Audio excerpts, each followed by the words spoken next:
ঝিঙ্গা, কাঁচা লঙ্কা, রসুন, পেঁয়াজ, মাছ ফ্রাই সব একসাথে ফ্রাই করে মিক্সচার গ্রাইন্ডে পেস্ট করে নেব। একটা ভর্তা হবে, ঝিঙ্গা মাছের ভর্তা, খেতে অনেক টেস্ট।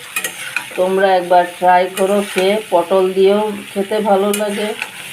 আমি বানিয়েছি, কুমড়ো পাতা দিয়েও ভালো লাগে, সাথে একটা মাছ যদি দেওয়া হয় তাহলে আরও টেস্ট।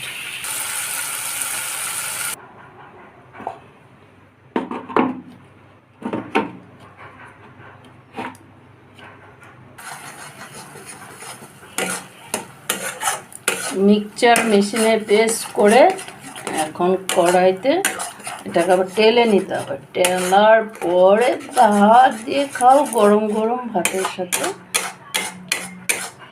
ঝিঙ্গা মাছের বাটা মজাই করছে। কালারটা চেঞ্জ হয়ে গেল ফ্রাই করতে করতে।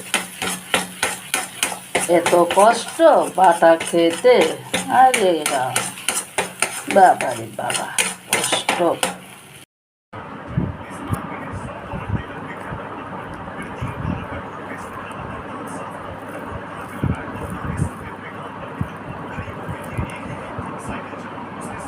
দেখতে যত সুন্দর, খেতে অত সুন্দর। বাটা দিয়ে ভাত খাওয়া হয়ে যায়, আর কিছুই লাগে না। এই হলো আমার বাটা। ডিম পাতুরি, লতি।